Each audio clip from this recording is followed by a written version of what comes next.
Bismillahirrahmanirrahim. Assalamualaikum warahmatullahi wabarakatuh. Sampurasun. Rampes. Pada Sobat Visip Unpas, pada kesempatan kali ini kita akan memperbincangkan terkait dengan hasil penelitian atau penelitian yang sudah dilakukan oleh Ibu Dini Ardianti, Ya. Esos MIKOM, kemudian dengan Bapak Pera Hermawan SIKOM MIKOM.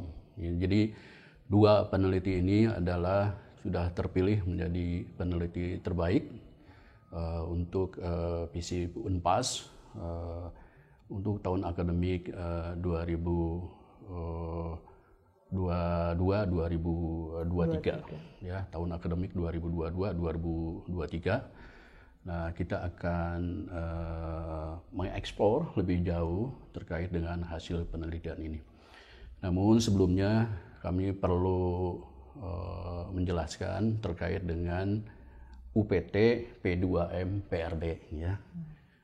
Mungkin ada para sobat Visip juga yang belum mengetahui apa itu P2M PRD.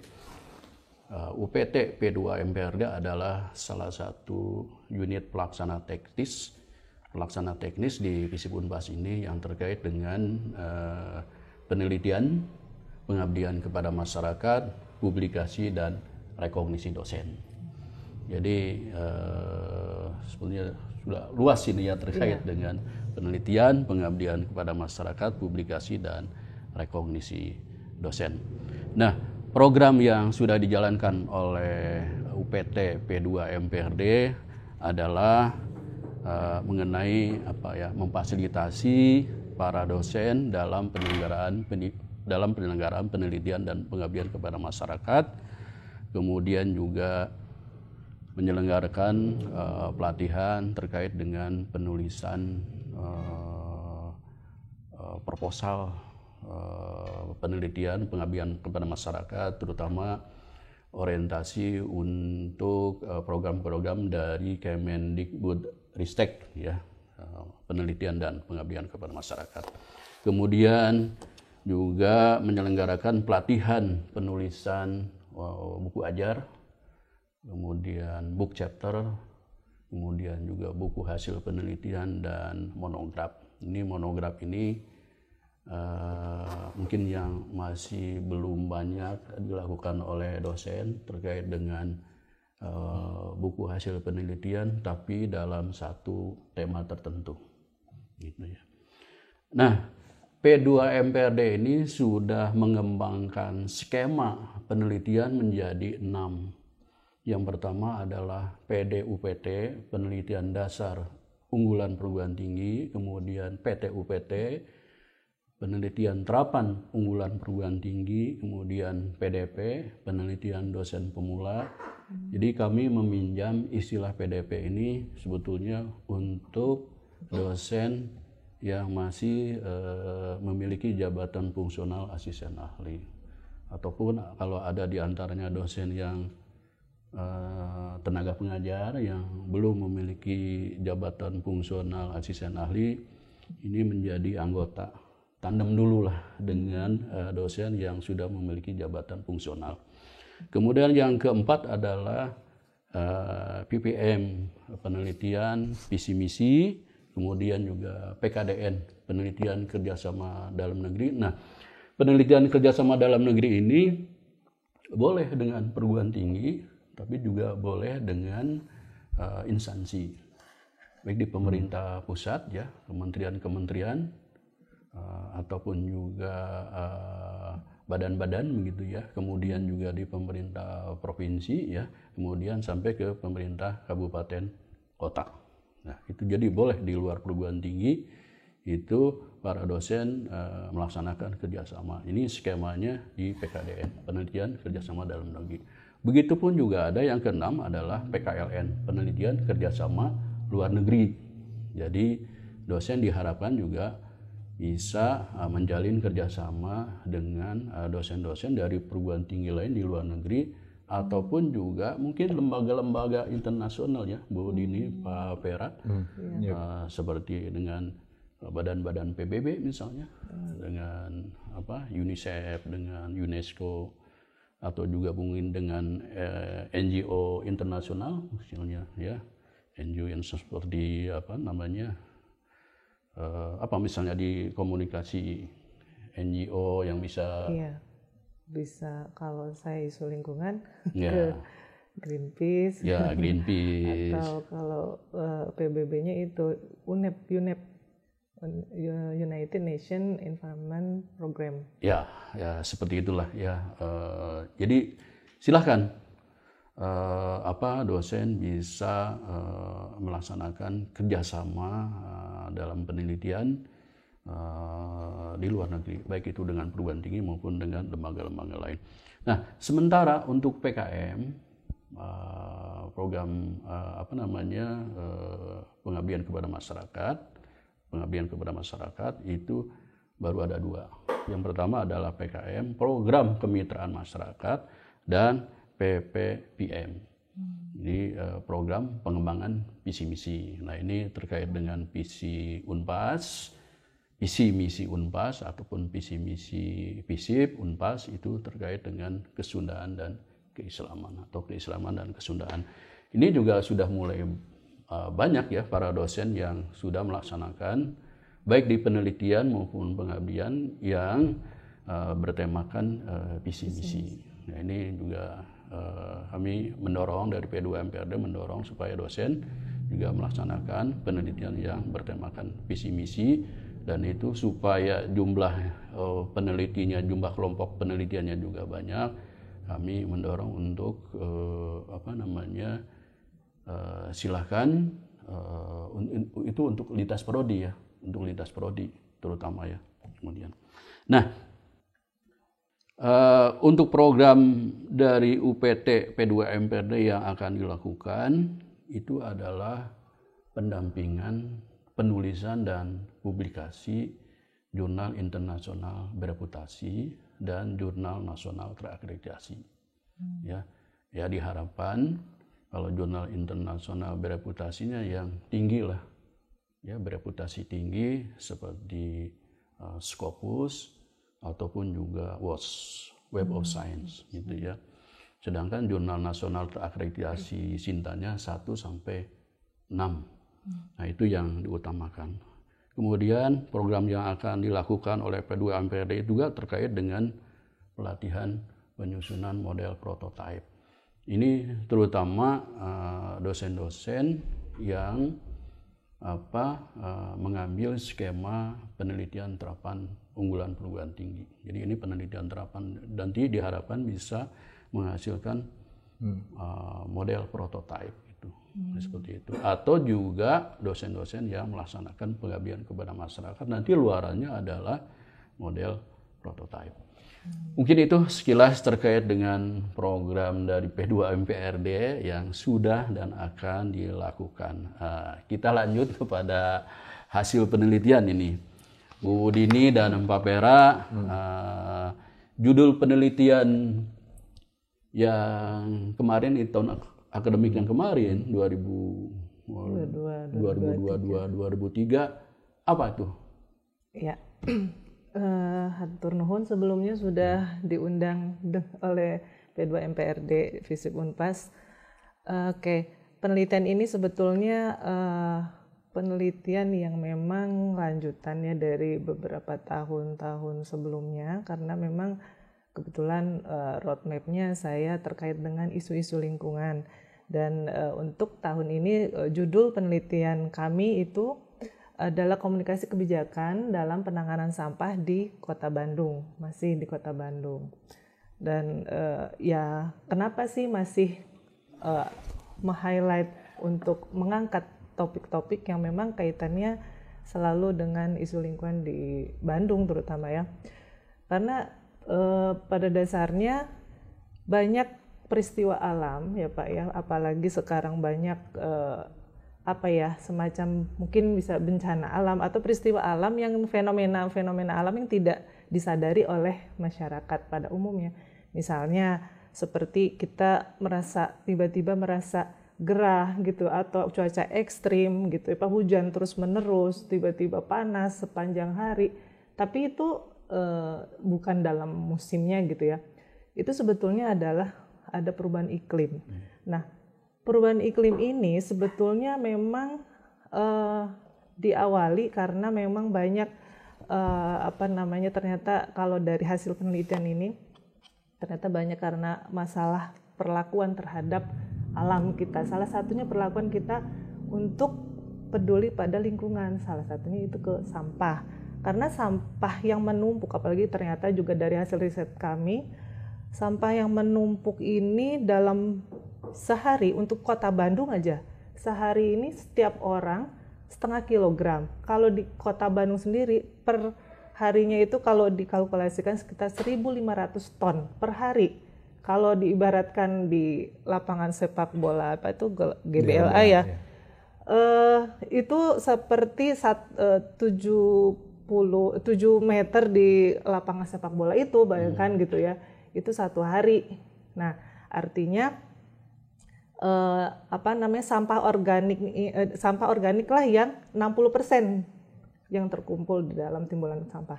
Nah, 60% itu kan banyak, dan itu ternyata juga datanya menunjukkan data dari rumah tangga gitu yang paling banyak kontribusi untuk timbulan sampah ini. Nah, di sini sampah organik itu bahaya sebetulnya. Bahayanya kenapa? Tadi ya kaitannya dengan perubahan iklim. Ternyata menimbulkan banyak gas metana yang itu efeknya ke gas rumah kaca. Nah, itulah yang menyebabkan tidak kita sadari perubahan iklim yang terjadi, dan dari sinilah pesan-pesan alam ini sepatutnya dikomunikasikan oleh berbagai pihak. Oleh kajian-kajian ilmu komunikasi masih minim gitu ya data-data penelitian terkait hal ini. Nah, artinya peran kita sebagai peneliti perlu mengangkat topik-topik yang berkaitan dengan isu-isu lingkungan, termasuk di Kota Bandung ini permasalahannya tidak pernah selesai. Dari riset awal itu dari ada salah satu profesor dari Teknik Lingkungan ITB, Prof. Damanhuri, kemudian Surenata Kusuma, itu menunjukkan bahwa permasalahan sampah di Kota Bandung itu karena ada 5 hal. Pertama, karena selain keterbatasan lahan TPA, tidak punya TPA kan Bandung. Jadi di Cekungan Bandung itu 5 kota kabupaten, jadi 1 di Sarimukti. Kemudian penegakan hukum, kesadaran untuk perlakuan terhadap sampah juga kurang, dan pelayanan operator sampah itu sendiri.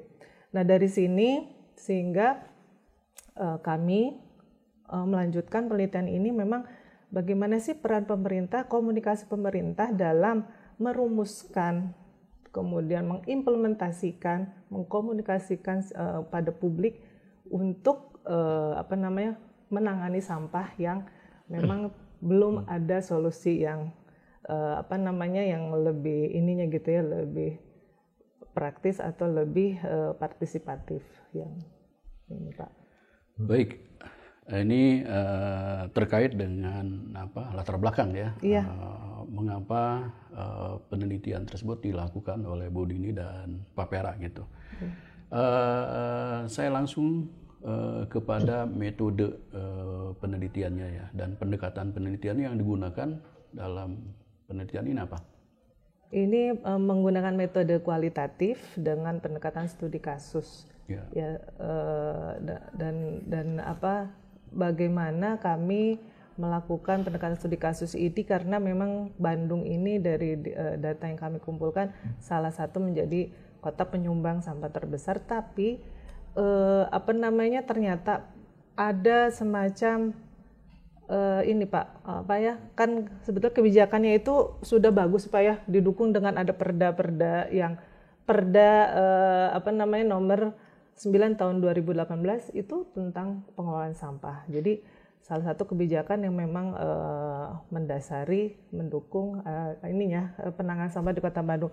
Tapi kebijakan sudah bagus, bagaimana hal ini bisa diimplementasikan oleh masyarakat. Kemudian kalau saya mundur ke belakang, kami mundur ke belakang itu temuan kami inventarisir kebijakan-kebijakan apa sih sebetulnya di Kota Bandung untuk menangani sampah ini. Dari mulai mungkin kalau zaman Pak Ateng Wahyudi ada berhiber ya Pak ya, dulu kan berhiber, kemudian pada Darosada dengan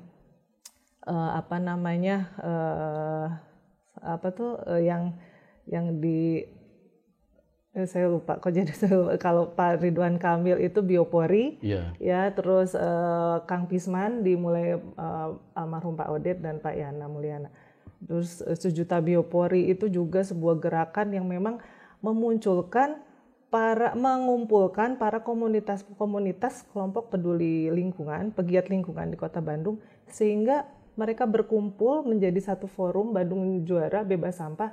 Nah disitulah ada semacam green movement yang memfasilitasi, mendampingi kewilayahan untuk mau mulai aware, memilah sampah, kemudian membuat 1 juta biopori tadi, kemudian membuat kompos dan pokoknya memilah sehingga mereka lebih mau mulai bergerak dari situ.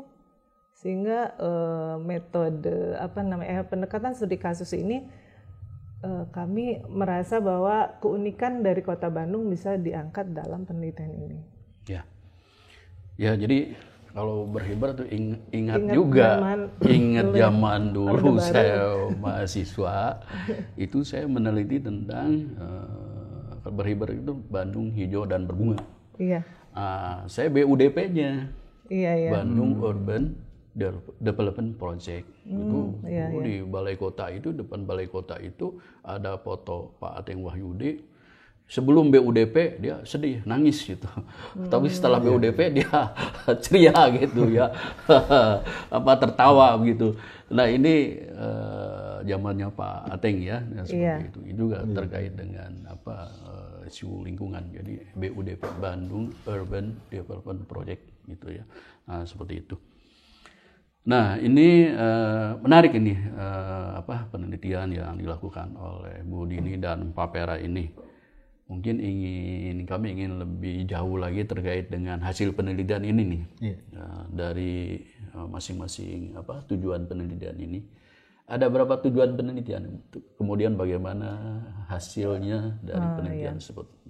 Sebetulnya tujuannya ini ingin menemukan dan menginventarisir berbagai kebijakan penanganan sampah di Kota Bandung tadi ya, karena sebetulnya Bandung ini sudah punya perangkat regulasinya itu bagus gitu, tapi kok kenapa sampah masih aja jadi masalah di Bandung Raya ini gitu kan. Nah dari situ kemudian mengungkap dan bagaimana sih sebetulnya mengkaji implementasinya itu kebijakan penanganan sampah itu yang dilakukan pemerintah kepada publik itu seperti apa. Ke arah sana sih ininya tujuannya. Nah kemudian mungkin hasil penelitiannya Pak Pera mungkin bisa menambahkan. Saya menambahkan Pak, terkait dengan hasil penelitian ini, karena ini tidak terlepas dari yang namanya komunikasi kebijakan ya. Jadi kan perkara kebijakan yang dibuat oleh pemerintah kota itu tidak terlepas dari janji kampanye tentunya. Yang kaitannya dengan komunikasi politik yang sudah dilakukan pada saat pemilu kada di Kota Bandung tahun 2018. Jadi ada beberapa isu strategis sebetulnya terkait dengan janji kampanye tersebut ya. Nah, selain memang persoalan transportasi ya di Kota Bandung gitu. Kemacetan. Lalu kemudian banjir. Lingkungan hidup itu diantaranya banjir dan penanganan sampah. Karena lagi-lagi problem hampir semua di kota besar itu 3 hal tadi Pak. Gitu. Nah sehingga akhirnya setelah janji kampanye itu disampaikan, pemerintah kota itu melakukan rencana pembangunan jangka menengah daerah RPJMD ya. Nah salah satunya tadi menuangkan itu menjadi visi misi wali kota dan wakil wali kota terpilih gitu. Kemudian isu-isu strategis ini ya akhirnya menyoroti persoalan lingkungan hidup gitu ya, sampah gitu, dan pada akhirnya mengimplementasikan produk kebijakan penanganan sampah ini melalui pendekatan yang sifatnya politis ya. Dalam konteksnya politis itu gini, relawan yang menjadi bangunannya pemilih almarhum Mang Oded dan Kang Yana pada saat itu ya, itu memang dikapitalisasi untuk kepentingan kebermanfaat bagi masyarakat di kota. Ya. Tapi dalam tanda petik ya, mengkapitalisasi bukan untuk kepentingan pemenangan saja, tapi bagaimana menjadikan Bandung ini kawasan yang bebas sampah. Nah, salah satunya tadi melakukan sebuah gerakan akar rumput ya, melalui lingkungan RT, melalui lingkungan RW, melalui forum komunitas, yang mana pada akhirnya Dinas Lingkungan Hidup pun mempenetrasi dengan memberikan bantuannya di sana. Gitu. Yeah. Nah, akhirnya kan ketika kesadarannya sudah terbangun di tingkat bawah, di akar rumput gitu kan, kemudian kebijakannya pun berpihak gitu, dengan memberikan bantuan lah ya. Bantuan itu kan tidak hanya berupa pelatihan, akan tetapi ekosistem atau infrastruktur apa yang sekiranya bisa mengurangi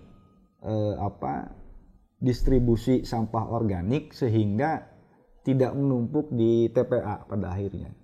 Makanya terlahirlah partisipasi daripada masyarakat ya di bawah, dengan akhirnya mereka melahirkan sebuah inovasi, bikin pupuk dari organik misalkan, lalu kemudian dijadikan media tanam gitu kan, yang pada akhirnya bukan hanya kebermanfaatan saja, tapi bernilai secara ekonomi juga untuk meningkatkan pendapatan masyarakat, khususnya rumah tangga yang ada di Kota Bandung. Gitu. Sirkular ekonomi di situ tercipta. Iya. Iya.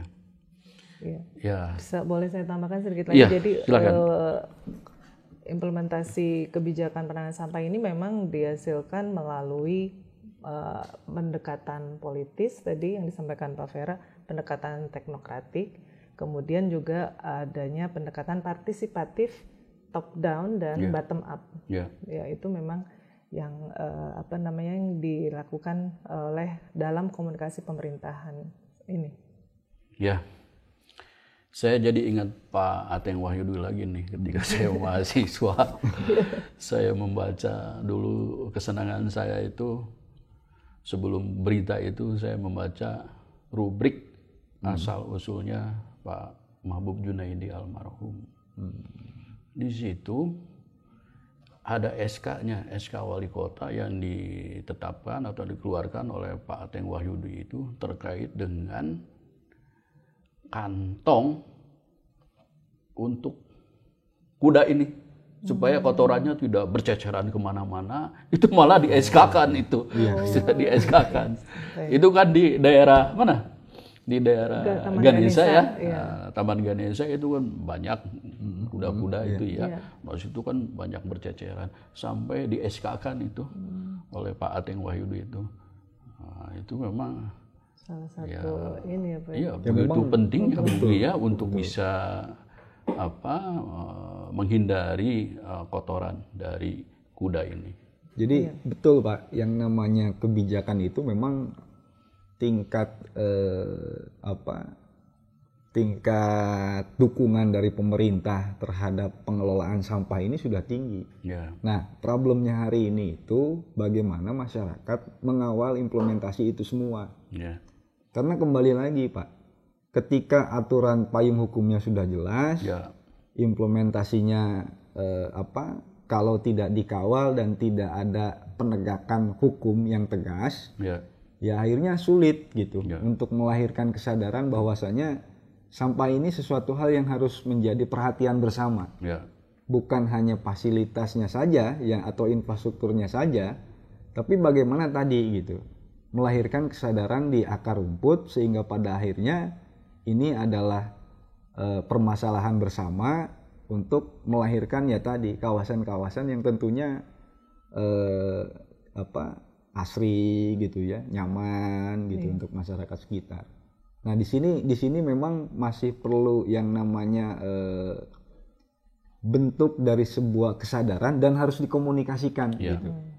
Nah, makanya kami melakukan sebuah riset bagaimana komunikasi kebijakan yang dibuat oleh pemerintah kota ini bisa tersampaikan dan tersosialisasikan dengan baik, sehingga bisa melahirkan optimalisasi atas pengelolaan sampah yang menjadi persoalan memang sudah dari dulu gitu sampai hari ini. Ya, ini memang menarik ya. Dan Kota Bandung juga masih juga dihantui atau dihadapi dengan permasalahan-permasalahan seperti sampah, kemacetan, ya, soal transportasi gitu, bahkan kemiskinan juga ini sudah semakin tinggi ya itu untuk Kota Bandung ya. Ya, memang yang namanya wilayah urban itu kan tidak terlepas dari pendatang, Pak, sebetulnya. Jadi ya himbauannya sih sebetulnya dalam konteks kemiskinan ya. Jadi mengedukasi pendatang agar membawa skill dan kemampuan ketika masuk kota-kota besar. Jadi jangan sampai pada akhirnya ini jadi membebani pemerintah kota gitu, padahal domisilinya misalkan di mana gitu. Bukan berarti menolak keberadaan pendatang, tidak ya. Tapi ketika pendatangnya sudah dibekali skill, kemampuan gitu, relasi ya. Saya kira tingkat daripada kemiskinan di sebuah perkotaan ini bisa dikurangi dengan baik. Gitu. Ya, itu terkait dengan hasil penelitian ya. Mungkin kami ingin mengetahui juga, mungkin juga para sobat Visi Unpas ingin mengetahui ini bagian penting dari penelitian ini adalah novelty, kebaruan penelitian. Apa kebaruan penelitian yang dihasilkan oleh Bu Dini dan Pak Pera ini? Iya, saya dari beberapa riset terakhir ini melihat dari berbagai fenomena bahwa sebuah kebijakan lahir atau misalnya ada sebuah aturan itu tadi betul yang kata Pak Vera sampaikan bahwa itu akan bisa terimplementasikan dengan baik manakala ada pengawalan gitu ya atau dukungan dari berbagai pihak. Nah, di sini saya menemukan ada semacam konsep green politik, Pak. Ini yang memang saya jadikan topik pada tugas akhir, kebetulan disertasi saya gitu ya. Isu tentang green politik ini, kenapa? Karena memang sebuah pandangan atau ideologis politik yang melihat tentang low politics gitu ya, bahwa pemikiran green politik ini memberi peluang kepada masyarakat atau berbagai lapisan masyarakat, termasuk tadi akar rumput, berbagai stakeholder ya, pemangku kepentingan, untuk mendorong pemerintah melalui aktivitas atau gerakan peduli lingkungan sehingga berorientasi pada pembuatan atau perumusan atau pelaksanaan kebijakan-kebijakan yang memang pro lingkungan gitu. Jadi di situ penting juga selain pandangan baru lah ibaratnya, pandangan yang lebih pro lingkungan, kemudian sama adanya kolaborasi stakeholder gitu ya, stakeholder collaboration. Dari sini novelty saya mungkin temuannya ke dua konsep itu sih, ketemuan kami dari riset kami. Ya, Pak Pera mau menambahkan? Iya, jadi novelty-nya itu adalah fenomena kesadaran akar rumput sehingga peduli terhadap lingkungan hidup, dalam hal ini pengelolaan sampah. Nah, kami memang mengaitkan ini dengan konsep green politik, Pak. Jadi pemikiran ini memang memberikan peluang pada berbagai lapisan masyarakat ya, gitu, untuk mendorong pemerintah melalui aktivitas atau gerakan peduli lingkungan. Jadi tidak harus dari pemerintah dulu, tapi memang berawal daripada partisipasi yang ada di masyarakat akan bahayanya pengelolaan sampah yang tidak baik lah gitu. Nah, oleh karenanya menurut saya gitu, ketika tingkat kesadaran masyarakatnya diedukasi dengan baik gitu ya, melalui komunikasi kebijakan ini, optimalisasi dalam konteks pengelolaan sampah ini akan tercapai. Minimal ginilah, ketika per hari itu sekitar 0,5 ya atau setengah kilogram sampah kita bisa memilah kan mana organik dan mana anorganik. Nah, ya. Ketika organik ini bisa dimanfaatkan untuk kepentingan media tanam, untuk kepentingan kompos, pupuk dan lain sebagainya, ini akan mengurangi volume sampah untuk tempat pembuangan akhir nanti gitu. Nah, menurut saya sudah saatnya lah gitu ya. Kebijakan dari zamannya Pak Ateng, kemudian dari Pak Dada, langsung Pak Gubernur gitu ya, dan Pak almarhum dan Pak Yana hari ini, itu tingkat tingkat daripada dukungan dari pemerintahnya cukup tinggi. Nah, lagi-lagi kami hadir sebagai orang komunikasi ya, mensosialisasikan ini dalam rangka tadi gitu.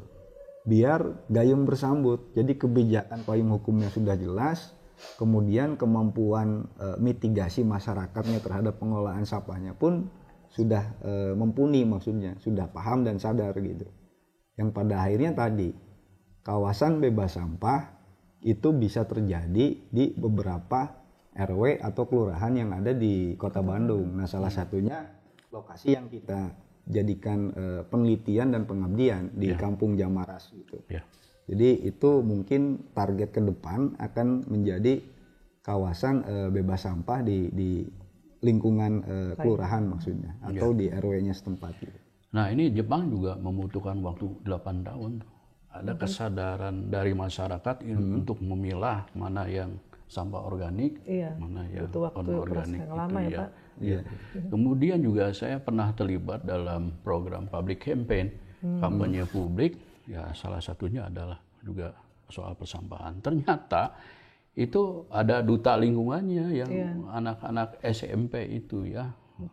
Pernah juga dalam public campaign ini duta lingkungan itu yang anak-anak SMP ini juga memperagakan bagaimana memilah sampah, kemudian memperagakan juga bagaimana mencuci tangan dengan sabun. Itu ada nyanyiannya, ada nyanyiannya. Itu juga mungkin ke depan bagaimana Bu Dini Papera itu bisa melibatkan mungkin duta-duta lingkungannya, kemudian usia anak SD itu juga sudah mulai punya habituasi ya, kebiasaan hidup bersih dan sehat gitu ya.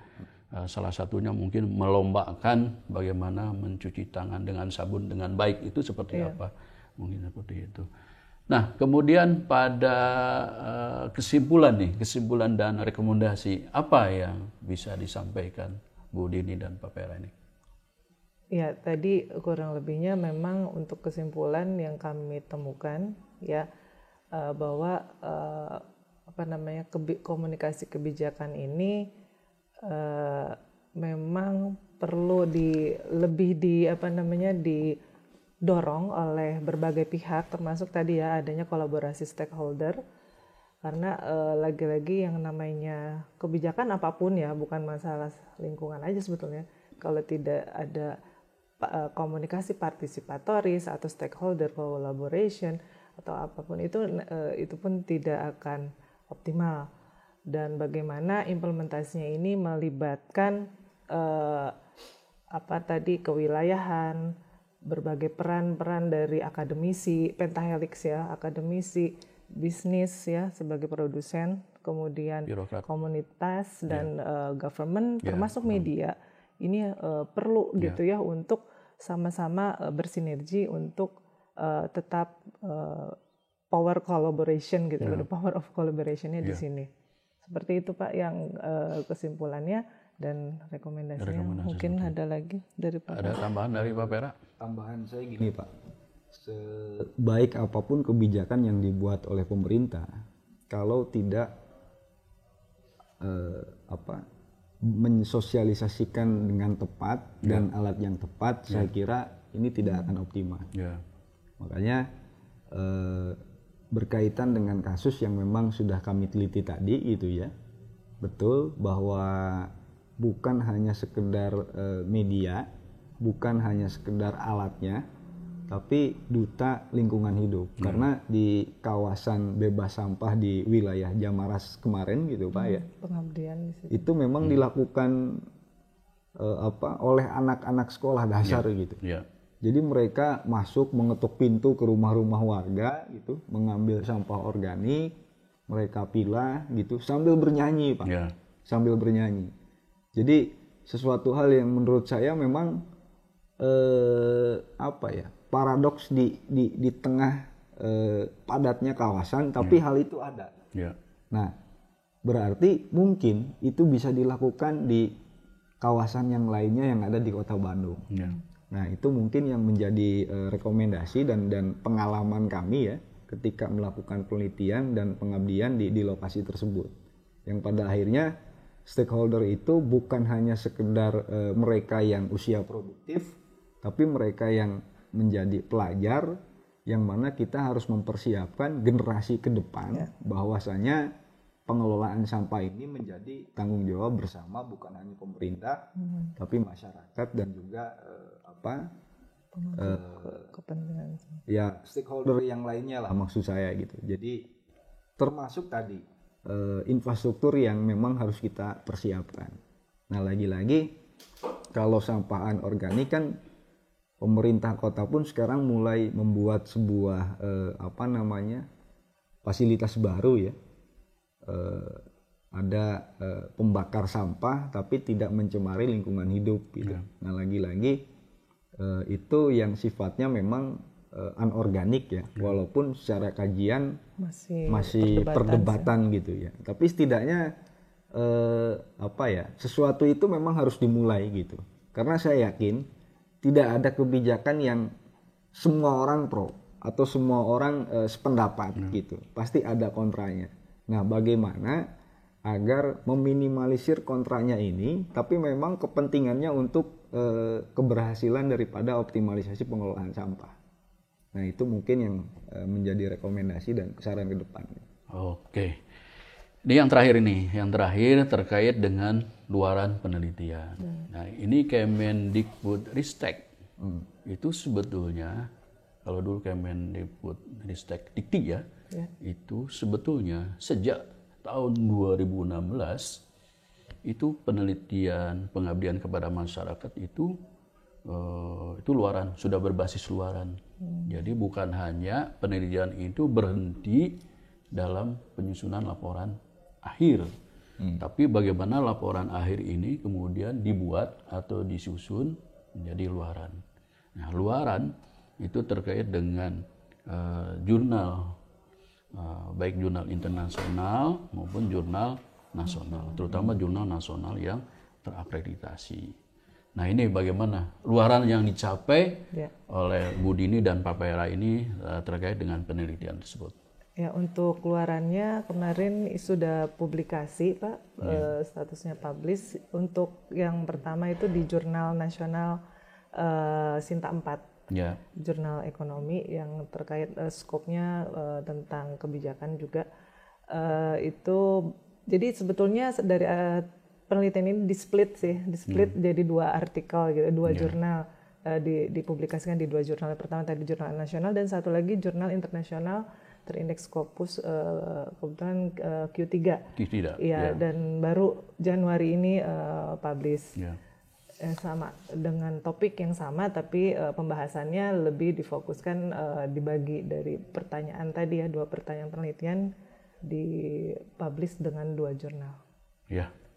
Seperti itu. Mungkin masukan dari kami P2 MBRD ini sebetulnya sudah melebihi melebihi capaiannya ya, sudah bisa menghasilkan luaran jurnal internasional bereputasi terindeks Scopus Q3, kemudian jurnal nasional terakreditasi Sinta 4. Sudah bagus lagi. Mungkin alangkahnya mungkin lebih bagus lagi mungkin kalau hasil penelitian ini dibuat buku hasil penelitiannya. Nah, itu nanti mungkin ini Bu Dini ini, Pak Pera ini ingin mengambil satu tema saja, nanti dibuatkan monografnya gitu.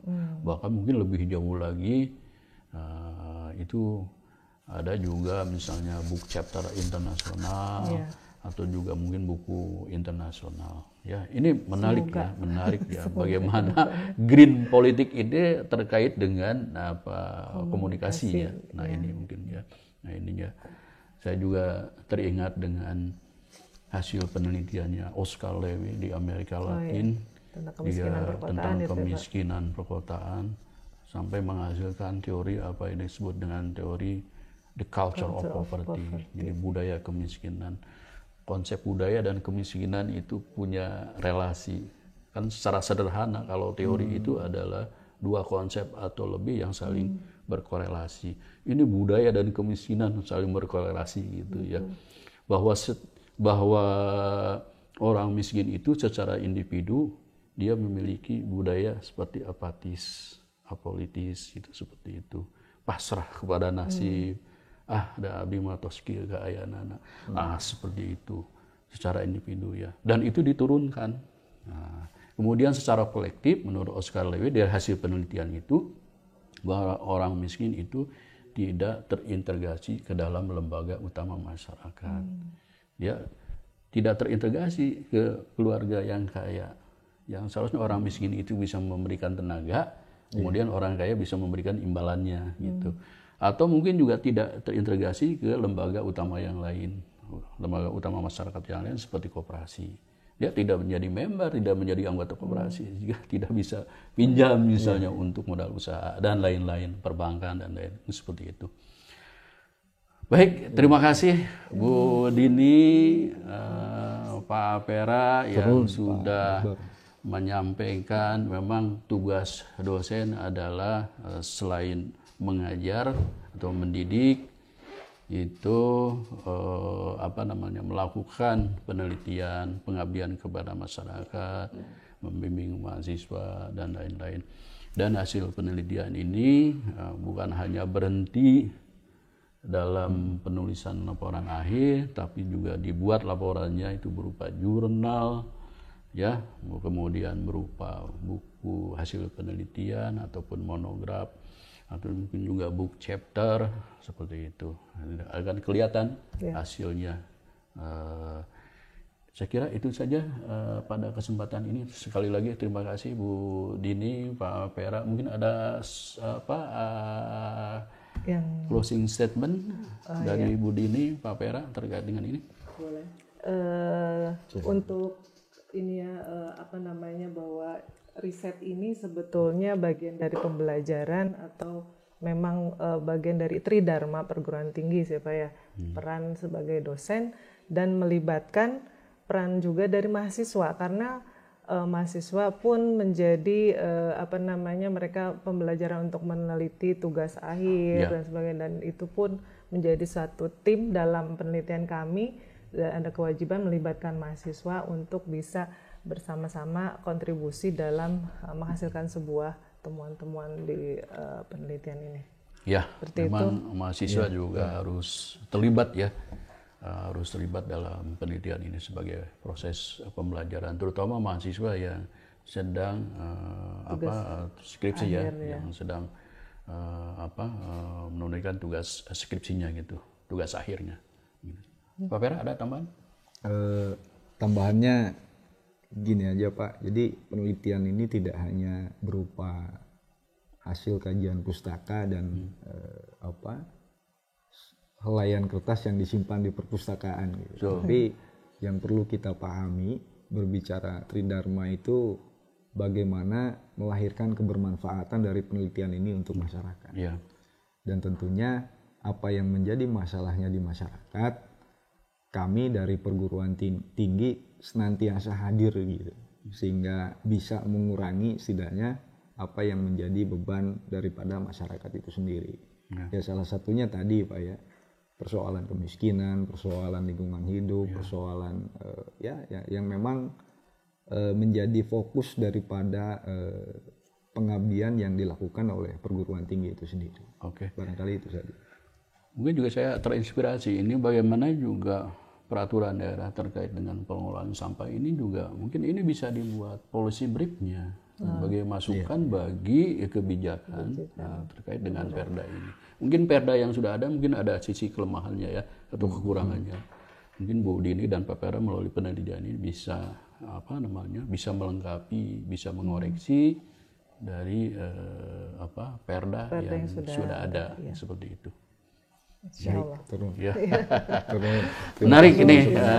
Sekali lagi terima kasih Bu Dini, Pak Pera yang sudah berkesempatan. Memang hasil penelitian ini juga perlu disebarluaskan. Nah ini media ini adalah juga sarana atau media untuk bisa menyebarkan hasil penelitian. Sekali lagi terima kasih Bu Dini, Pak Pera pada kesempatan kali ini. Kita akan bertemu lagi pada kesempatan yang lain gitu ya. Terima kasih. Assalamualaikum warahmatullahi wabarakatuh. Waalaikumsalam warahmatullahi wabarakatuh. Hatur nuhun. Visi Unpas, excellent.